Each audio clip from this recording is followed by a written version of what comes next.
Bismillahirrahmanirrahim. Assalamualaikum warahmatullahi wabarakatuh. Alhamdulillahi ala ihsani wa syukru lahu ala taufiqi wa amtinani. Asyhadu an la ilaha illallah wahdahu la syarika lah ta'dhiman li sya'ni wa asyhadu anna Muhammadan abduhu wa rasuluh ad-da'i ala ridwani wa sallallahu alaihi wa ala alihi wa sahbihi wa ihwani.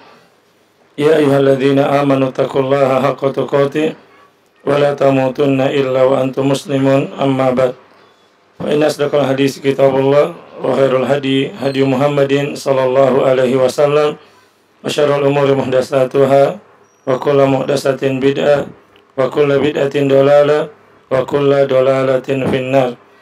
Kaum muslimin dan muslimat yang dimuliakan Allah Subhanahu wa taala, alhamdulillah senantiasa kita bersyukur kepada Allah Ar-Rahman Ar-Rahim yang senantiasa mencurahkan kebaikan kepada kita semua, mencurahkan nikmatnya. Wa ma bikum min nikmatin faminallah wa nabluukum bisyarri wal khairi fitnah wa ilaina turja'un.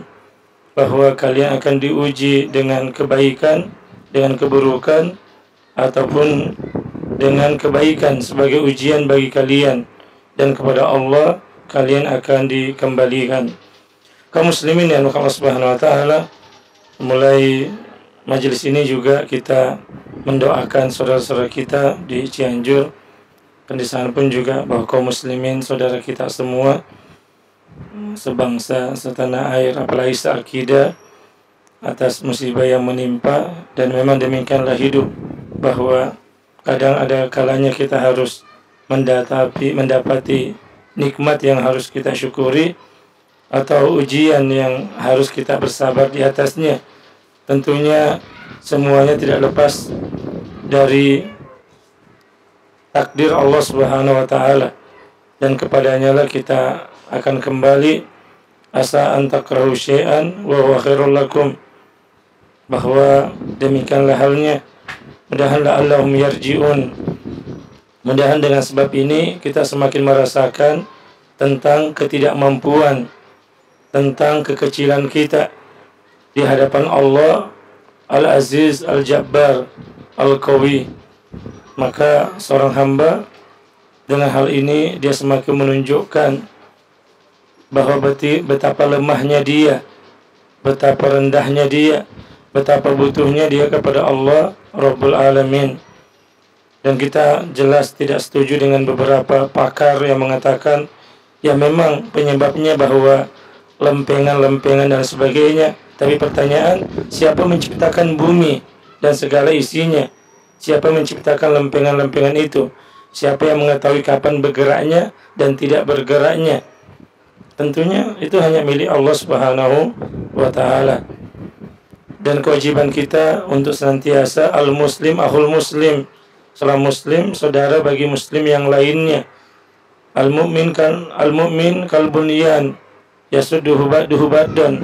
Seorang mukmin dengan mukmin yang lain bagaikan satu bangunan, itu akan saling mendukung satu dengan lainnya. Kita tahu dalam berita banyak saudara kita, sekitar 268 yang meninggal, banyak yang luka-luka, belum lagi kerugian material yang banyak. Dan di sana saya lihat di beberapa kumpulan mudir se-Indonesia, mudir salaf. Di sana juga ada pondok salaf di sana. Kita coba lihat bagaimana hubungan ke sana sehingga kita bisa, walaupun kita tidak ke sana, minimal kita bisa sedikit juga mengumpulkan apa yang ada pada kita, membantu saudara-saudara kita. Maka saya lihat, saya pikir kemarin tidak ada diterakan, jadi saya ini kan dari Islamic Center Bimbas. Saya juga teman-teman diterakan sudah bergerak, maka ayo kita sama-sama apa yang ada sedikit demi sedikit. Kalau kita banyak, insya Allah, kalau satu kita 10.000 aja satu orang berapa, apalagi sampai bisa 50.000 yang kita sisihkan untuk saudara kita, atau apalagi banyak dari itu. Nah, disinilah letaknya ilmu kita, letaknya kita berilmu seperti ini, belajar seperti itu. Bagaimana kita saling membantu. Kalau saat senang enak, saat kita makan sama-sama, itu yang kita cari. Tapi di situ lihat pertemanan ketika dalam kondisi susah, tapi dia hadir untuk saling membantu saudaranya. Dan itu juga kita hadirnya dengan adanya yayasan, dengan adanya sekolah atau amal usaha. Nanti kita ke sana semua digunakan untuk saling membantu, saling memudahkan urusan kaum muslimin. Dan ini yang harus kita kedepankan nantinya. Itu bukan sarana untuk saling memperkaya diri atau sarana untuk yang lainnya, tidak. Untuk memudahkan urusan-urusan kaum muslimin. Dan itulah yang akan senantiasa kita berusaha ke sana para ikhwah. Maka sekali lagi kita senantiasa mendoakanlah. Senantiasa, memang kalau bukan dari kita, doakan semoga saudara-saudara kita yang lain ada yang tergerak hatinya, baik dari, alhamdulillah, dari pemerintah kita sudah terjun. Saya lihat juga dari Pak Jokowi, Pak Presiden kita juga langsung ke sana, dan yang lainnya. Tetapi jangan bahwa akan yang lain sudah bantu. Saya juga pernah terjadi ini suatu ketika kita sempat ada ustadz dari Jawa dulu minta tolong, Amir, tolong kalau bisa galang dana untuk ini. Langsung saya nyeletuk, Ustadz, kan Saudi sudah bantu Ustadz. Kita tahu kalau ada ke Saudi bantu ya dananya jelas sangat besar. Tapi dia mengatakan, iya, tapi apa kamu tidak mau ikut di dalam kebaikan itu? Apakah kamu tidak mau mencatatkan namamu di dalam barisan orang-orang yang berbuat kebaikan? Jangan bahwa kan orang lain sudah melaksanakan. Tidak, yang dituntut kita, apakah kita sudah ada di sana untuk kebaikan? Maka kaum muslimin yang Allah Subhanahu wa taala, ini muqaddimah dan ini sebagai penguat bagi kita. Ayo kita sama-sama berusaha untuk saling membantu saudara kita, baik yang di luar, apalagi yang senantiasa berada di sekitar kita.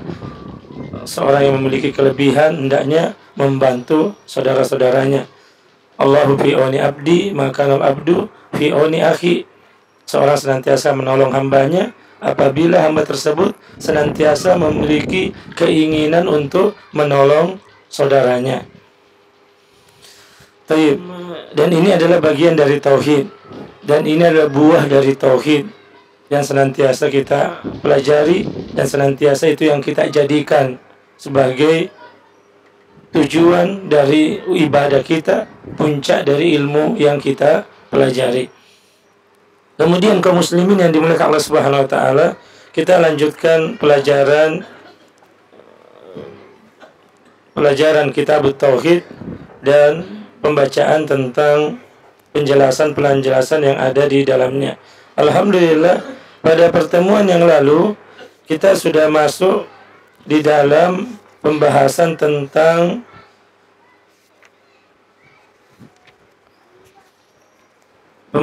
yang berkaitan dengan al-isti'adzah. Babu minasyirki al-isti'adzatu bi ghairillah. Bab dari kesyirikan yaitu talabul aun, memohon perlindungan kepada selain Allah Subhanahu wa taala. Dan ini sebagaimana yang telah kita bacakan, bahwa setelah Fadilatul Syekh Al-Imam menjelaskan tentang bentuk kesyirikan berupa amalan yang nampak, berupa amalan badan, baik berupa memakai jimat-jimat, labsul halqati, baik berupa ucapan, nazar, dan yang lain sebagainya. Kemudian Fadilatul Syekh menyebutkan tentang kesyirikan yang banyak dari hati seseorang, yaitu isti'adah, memohon perlindungan. Walaupun ini ada juga kaitannya dengan lisan, dengan ucapan, tetapi dia lebih banyak dengan masalah hati. Seseorang mohon perlindungan kepada selain Allah Subhanahu wa ta'ala. Walaupun telah kita juga bacakan keterangan para ulama bahwasanya memohon perlindungan ini ada dua. Yang pertama, memohon perlindungan kepada Allah Subhanahu wa ta'ala, maka ini adalah ibadah yang agung. Kemudian yang kedua, memohon perlindungan kepada makhluk, maka ini dibagi menjadi dua. Yang pertama, memohon kepada manusia yang hidup mampu memberikan perlindungan, seperti minta bantuan kepada Pak Polisi, minta bantuan kepada Pak Tentara misalnya, dari maling atau dari pembunuh, maka ini diperbolehkan karena memang dia mampu memberikan perlindungan. Kemudian yang kedua, beristiadah kepada manusia terkait yang dia tidak mampu, minta perlindungan kepada wali dari bencana atau dari neraka atau siksa kubur, atau beristiadah kepada mayat, kepada wali, kepada orang soleh mayat yang sudah meninggal, atau beristiadah kepada hal gaib, contohnya kepada selain Allah, seperti kepada malaikat. Tidak boleh seorang mengatakan, wahai malaikat Jibril, lindungi aku, wahai malaikat gunung, lindungi kami, walaupun kita tahu gunung punya malaikat dan lain sebagainya. Tetapi tidak boleh meminta, walaupun itu makhluk yang paling taat kepada Allah Subhanahu wa ta'ala. Atau yang lainnya, minta tolong kepada jin, dan ini hukumnya haram dan merupakan kesyirikan. Tetapi ya memang hal ini Allah Subhanahu wa ta'ala telah menyebutkan dalam surah Al-An'am 128 bahwa terkadang manusia dan jin itu saling memberikan manfaat. Artinya sebagaimana disebutkan bahwasanya wa qala awliya'uhum minal insi rabbana istamta'a ba'duna bi ba'din, wahai Rabb kami, sungguhnya sebagian dari kami telah mendapatkan kesenangan dari sebagian yang lainnya. Artinya saling memberikan kesenangan. Manusia senang karena merasa terlindungi oleh jin, dan jin pun senang karena merasa diagungkan dan ditakuti oleh manusia yang meminta perlindungan kepadanya. Dan ini kita berlindung kepada Allah Subhanahu wa ta'ala. Semoga hal ini bisa hilang satu dua di negeri kita, karena masih ada orang satu dua yang seperti ini, karena dia takut kepada jin sehingga memberikan sesembahan, memberikan berupa persembahan. Apakah meminta perlindungannya berupa ucapan, jangan ganggu saya mbak, derek langkung, ojo jangan ganggu. Apa bahasa Jawa jangan ganggu? Iya, ojo ganggu lewat. Ataukah sopir-sopir mobil biasanya kalau lewat tempat angker klakson dulu, bip bip bip, tabe elo kalabe, aja mau ganggu kak, mantap, maaf saya mau lewat, jangan ganggu saya. Atau sekedar, jangankan itu, sekedar lampu saja, lampu dikode-kode misalnya, saya mau lewat. Beda kalau klaksonnya untuk memberitahukan di depan, sini kami ada motor di depan, sehingga kita lebih waspada, oh ada motor di depan. Tapi sekedar lampu-lampu yang dimain-mainkan, tapi dalam hati ini, saya mau lewat, mohon perlindungan, itu tidak boleh. Karena itu namanya isti'adah dalam hati. Dan ini hati-hati ini banyak. Dan tidaklah mungkin, bukan mungkin, tapi mungkin seperti apa yang ada orang yang sorong-sorong misalnya, yang sering itu mempersembahkan sesuatu baik dengan sesajen-sesajen, baik sesajen-sesajen misalnya di sendang-sendang, sering kita tuh di sendang-sendang. Waktu dulu di beberapa tempat kita pergi mandi di situ, tapi sesajen juga ada di situ, baik berupa bunga-bunga, hanya sekedar bunga saja untuk sebagai perlindungan, atau telur yang disimpan di pojok sawah, telur dan itu seperti itu. Apalagi yang memang lebih ini lagi, bahwa kepala, apakah kambing yang ayam yang dilepas, kambing yang dilepas, atau bahkan kepala kerbau yang dilarung di laut dan sebagainya untuk minta perlindungan kepada jin, maka ini merupakan dosa besar dan ini merupakan kesyirikan. Dan hendaknya yang mengetahui ini berhati-hati, karena kesyirik ini termasuk syirik yang banyak terjadi. Dan kita tahu bahaya kesyirikan dalam banyak ayat. Lain asyrakta la yahbatunna amaluka wa la takunanna minal khasirin. Jika kamu berbuat syirik, hapus seluruh amalanmu, dan di akhirat engkau termasuk orang-orang yang merugi. Bahkan dalam ayat lain disebutkan, innahu may yusyrik billah faqad harramallahu alaihil jannah wa ma'wahun nar wa ma lidzalimina min ansar. Sesungguhnya orang-orang yang melakukan kesyirikan, maka tempat kembalinya, Allah mengharamkan baginya surga, dan tempat kembalinya adalah neraka, dan tidak ada seorang penolong pun bagi orang yang zalim. Innallaha la yaghfiru ayyushraka bi wa yaghfiru ma duna dzalika liman yasha. Sungguhnya Allah mengampuni dosa-dosa. Sungguhnya Allah tidak mengampuni dosa orang yang berbuat syirik, dan mengampuni dosa-dosa yang derajatnya di bawah kesyirikan bagi yang dikehendakinya. Maka kaum muslimin yang dimuliakan Allah Subhanahu wa taala, ini yang paling utama, bahwa dakwah tauhid ini 13 tahun baginda Rasul sallallahu alaihi wasallam di Mekah, lanjut 10 tahun di Madinah, maka dakwah ini senantiasa mengiringi. Dakwah ini senantiasa, itu yang menjadi pokok dan tujuan dakwah Nabi kita Muhammad sallallahu alaihi wasallam. Karena bahaya kalau mungkin ada orang yang masih sholatnya masih bagaimana, masih hari Jumat dan lain sebagainya, atau masih tidak puasa, tidak zakat, tidak haji dan lain sebagainya, tapi masih kemungkinan besar masih bisa diampuni. Tapi ketika seorang yang meninggal dalam kondisi memiliki keyakinan kesyirikan, bahwa bolehnya memakai jimat-jimat selain Al-Quran, maksudnya dalam perbedaan pendapat, atau bernazar kepada selain Allah, atau dia melakukan sesajen-sesajen, melepas ayam, membuang telur untuk jin, atau lain sebagainya, maka jika dia tidak bertobat, walaupun dia memiliki sholat yang banyak, puasa yang banyak, sedekah yang sangat banyak, haji yang banyak, tapi dalam dirinya ada masih meyakini hal ini, maka ini berbahaya. Itulah istilahnya dulu di dalam tarekat orang Bugis, ada istilahnya mengi malotolin romo maka daro utumu kode miseng isana sumpajange dituga kegunana. Istilahnya katanya, biar tuh hitam jidatmu, ini jidat hitam karena banyaknya sholat, bahkan lutut juga itu makadaro. Makadaro artinya menggumpal-gumpal karena banyaknya ruku, banyaknya dia berlutut untuk sujud kepada Allah, tapi dia tidak tahu isinya sholat. Tidak akan kamu dapati. Tahukah kita isinya sholat? Isinya sholat adalah penghambaan diri hanya kepada Allah Rabbul Alamin. Iyyaka na'budu wa iyyaka nasta'in.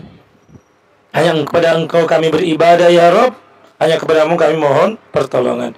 Maka risalah ini, dakwah yang hak, dakwah yang benar, dakwah yang harus diperjuangkan bi amwalikum wa anfusikum, baik dengan harta-harta kalian maupun dengan jiwa-jiwa kalian. Maka ibu harus bersemangat. Kita juga harus bersemangat mendukung dakwah seperti ini, mendukung adanya tempat-tempat yang didirikan untuk menyebarkan dakwah tauhid ini. Mungkin kita tidak sanggup sebagaimana mungkin anak-anak kita, tapi anak-anak kita ini yang ada di pondok, insya Allah mereka ada 70, mereka ada 100. Kalau ada saja 20 yang bisa jadi mendakwakan dakwah tauhid ini, maka alangkah besarnya, alangkah agungnya, alangkah banyaknya manfaat yang kita dapati dengan dakwah ini. Ini dakwah tauhid dan harus kita perjuangkan, harus kita sebarkan, karena inilah dakwah Islam dan ini pokok dari Islam. Dan kita harus sampaikan, karena kadang ada orang tua kita tidak paham. Wih Ustadz, napis yang Pak Ustadz, baru saya tahu Pak Ustadz. Coba dari dulu saya tahu, saya tidak begini Pak Ustadz. Apakah dosa-dosa saya selama melakukan kesyirikan ini diampuni oleh Allah Subhanahu wa taala? Insya Allah. seorang yang bertobat, Allah akan mengampuni dosa-dosanya, insya Allah. Dan akan dikembalikan kebaikan-kebaikan yang selama ini dia terhapus karena dengan kesyirikannya. Maka kita harus bergerak, tentunya dengan cara yang baik, dengan cara yang hikmah, dan tentunya didukung oleh teman-teman. Ayo kita dukung, baik dengan tenaga kita, baik dengan harta kita, baik dengan pikiran kita, agar dakwah ini, dakwah tauhid ini, dakwah Islam ini bisa sampai kepada masyarakat kita. Dan ini pokok Islam. Maka kita katakan bahwa kaum muslimin yang Allah Subhanahu wa taala hendaknya berhati-hati ini. Kita lihat bahwasanya masih ada satu dua di beberapa daerah muslim yang baik, mereka orang-orang yang hatinya baik, mereka orang-orang akhlaknya baik, tetapi karena tidak tahunya atau belum pahamnya, sehingga terkadang mereka dalam satu tahunnya, kadang ada waktu-waktu mereka melakukan hal ini.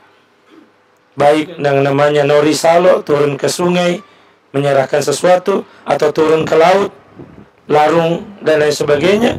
Atau ketika selesai acara mau pernikahan, naik rumah baru, di situ mereka melakukan hal-hal ini.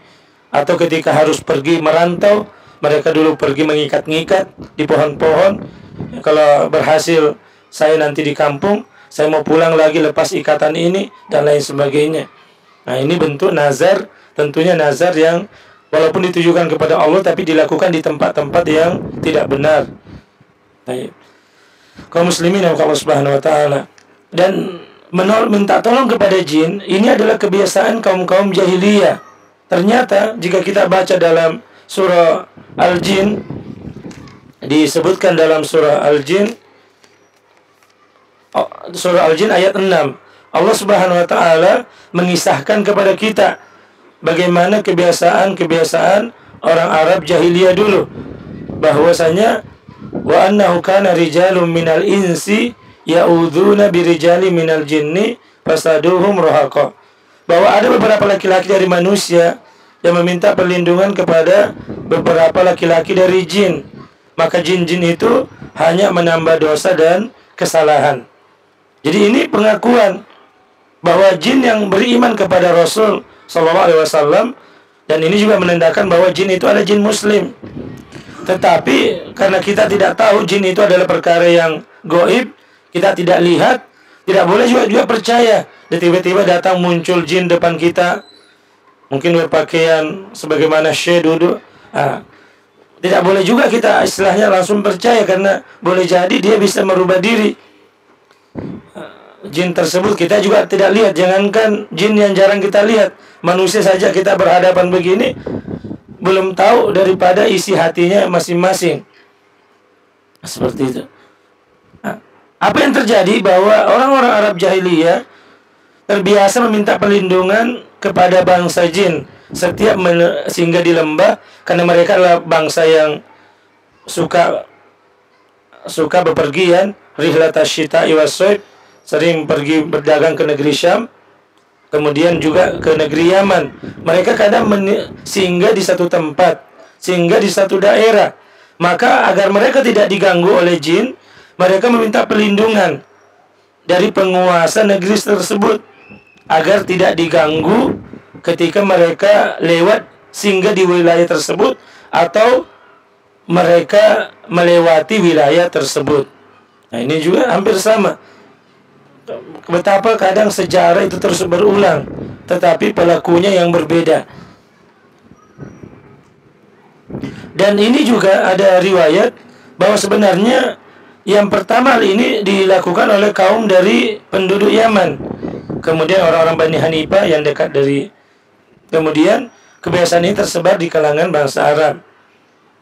Ini bentuk kesyirikan zaman jahiliyah dulu. Awalnya sedikit, namun lama-lama menyebar di kalangan bangsa Arab.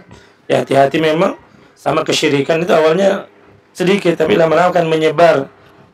Sama juga kalau penyakit, ya begitu. Hal-hal juga yang suka propaganda, suka memecah belah juga sedikit. Tapi kalau dibiarkan, mereka akan lama-lama akan membuat kerusakan. Ini dalam ayat ini juga disebutkan dalam riwayat lain bahwasanya Fazaduhum rohaqo artinya menimbulkan rasa takut. Mengatakan bahwa manusia semakin berdosa, maka para jin pun semakin berani kepadanya. Jadi apa kata-kata ada? Manusia itu semakin banyak dosanya, jin pun semakin berani kepadanya. Dalam ayat lain disebutkan dalam ini, bahkan disebutkan dalam riwayat lain bahwasanya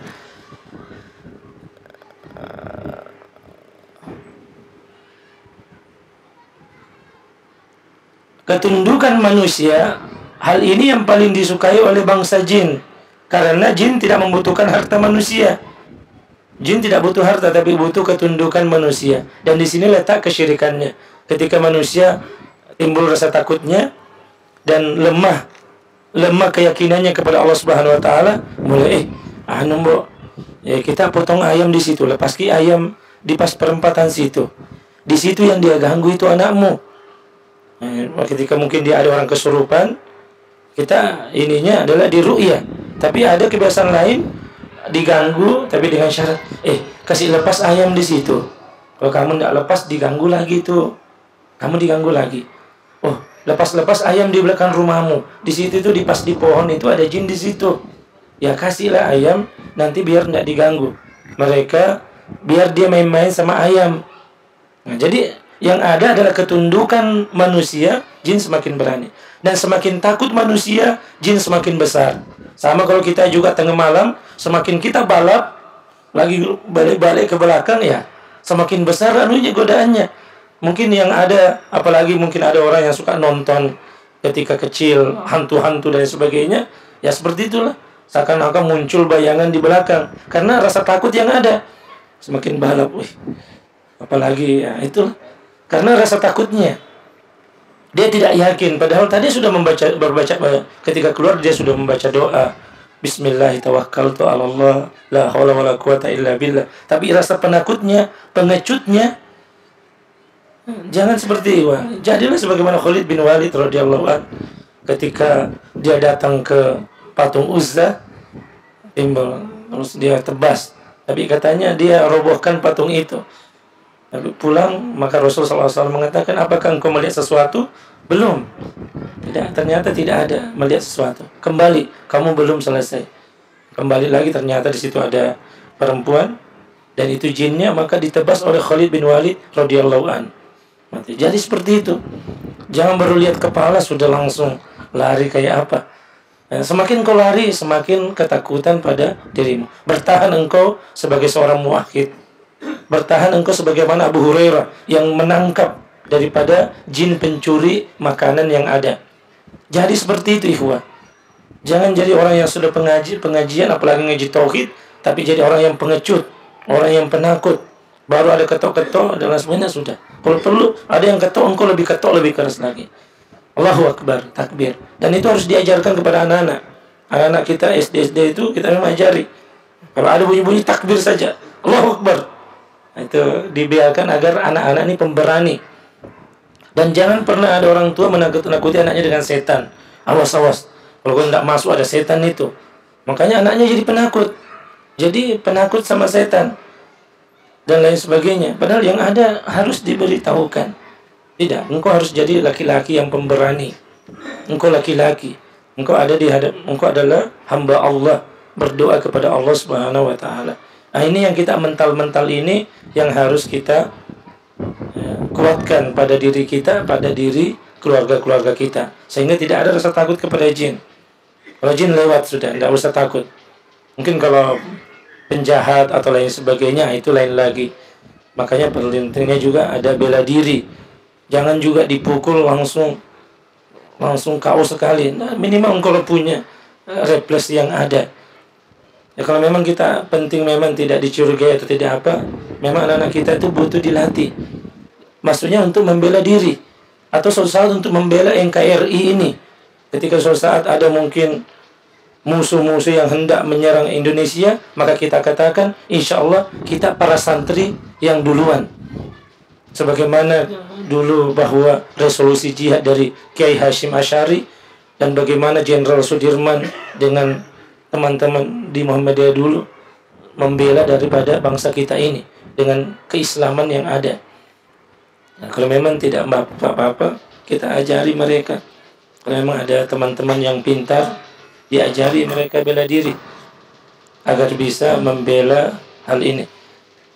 Minimal ya mereka punya, ketika ada anjing minimal mereka bisa bagaimana cara menendangnya atau yang lain sebagainya.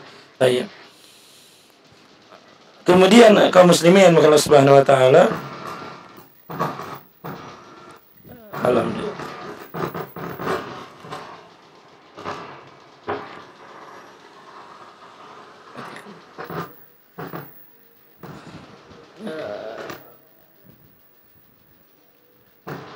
Alhamdulillah di dalam Islam ternyata bahwa kita diajarkan bukan hanya sekedar kemampuan tadi itu. Bukan hanya bahwa keberanian yang ada pada diri kita, bukan hanya karena kemampuan bela diri kita, tidak. Ternyata dalam Islam tidak hanya dicukupkan itu. Bahwa kita juga tidak boleh bersandar bahwa saya orang pemberani, saya orang memiliki badan yang kuat, saya adalah laki-laki yang memiliki bela diri yang kuat. Tidak.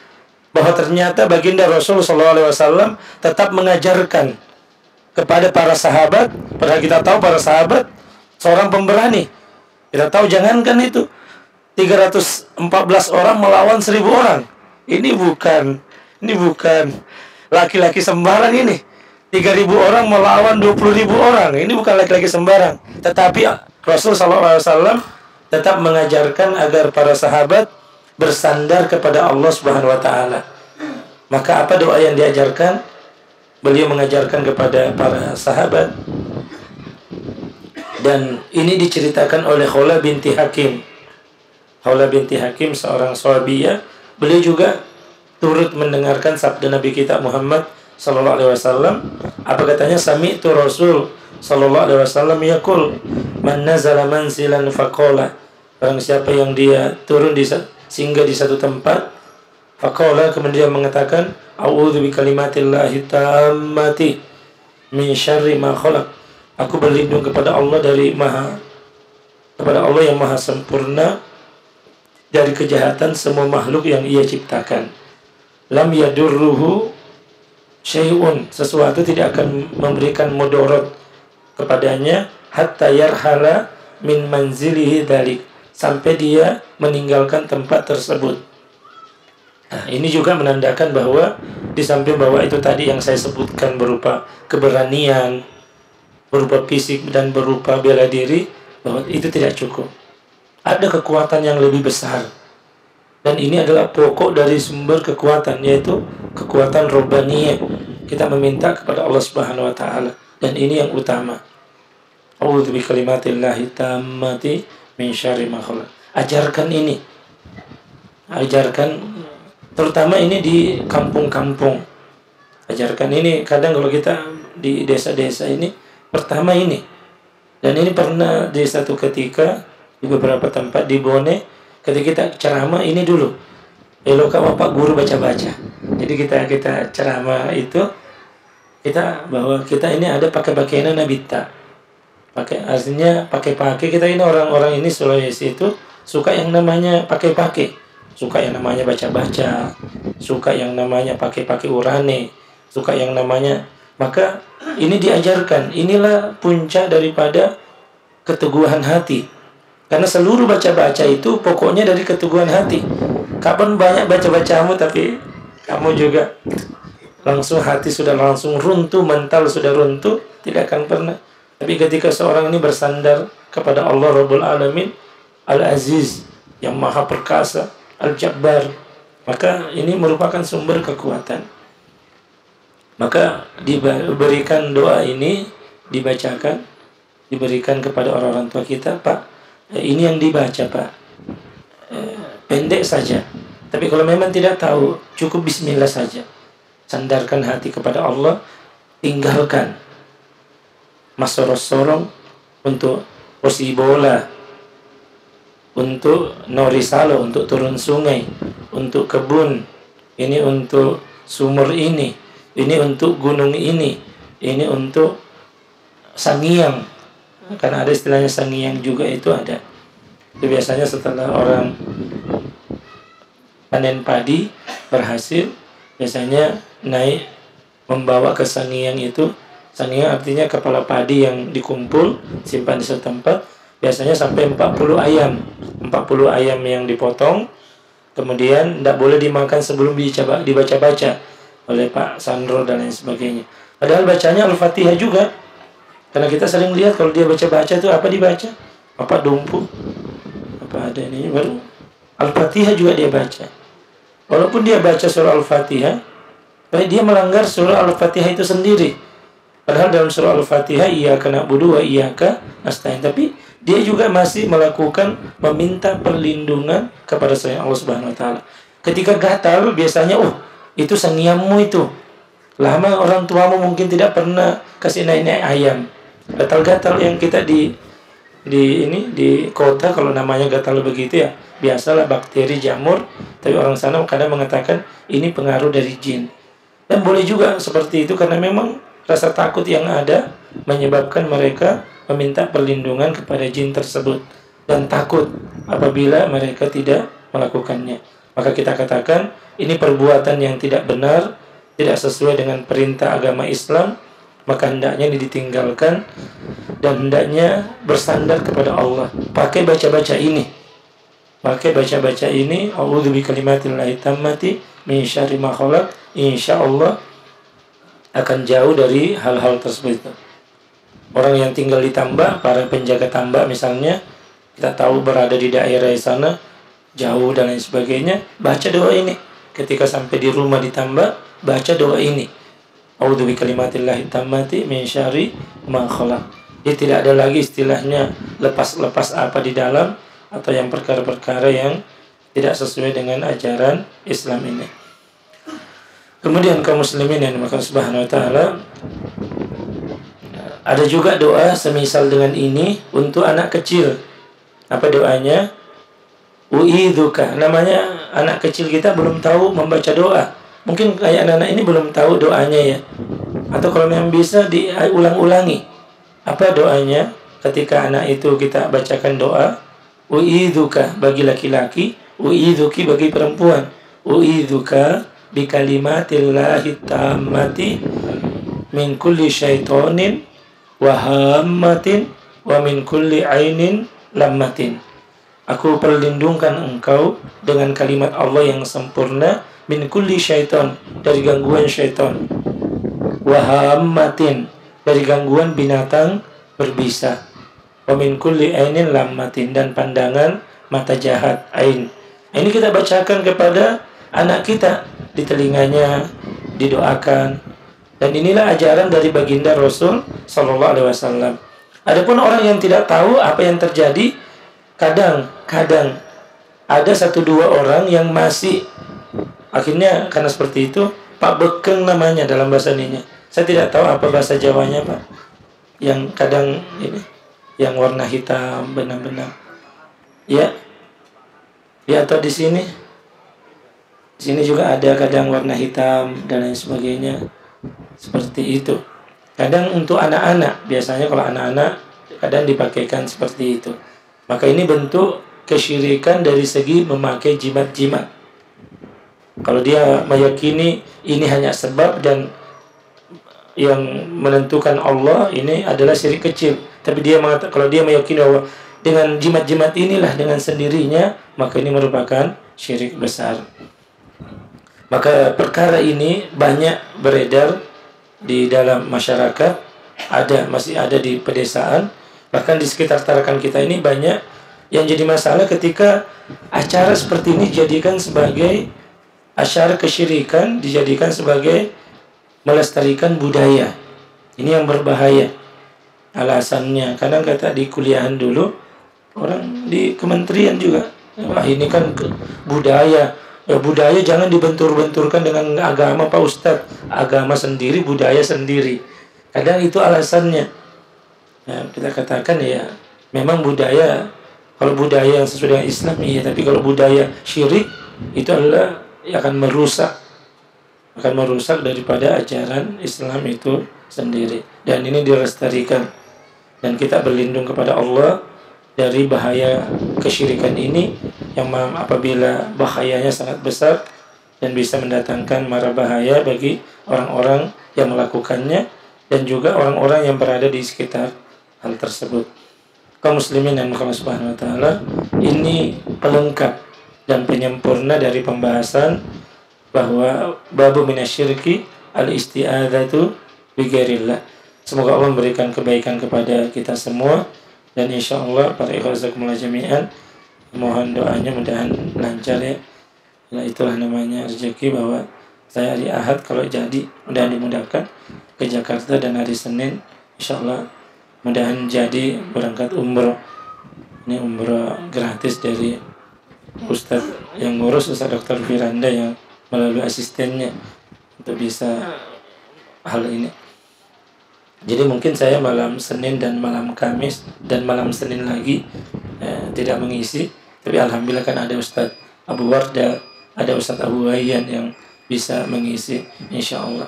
Mohon doanya agar bisa selamat kembali ke sini, dan saya juga nanti mudahan doakan juga semua teman-teman semua, mudahan dimudahkan Allah Subhanahu wa taala, diberikan kita keistiqomahan di atas manhaj salaf ini.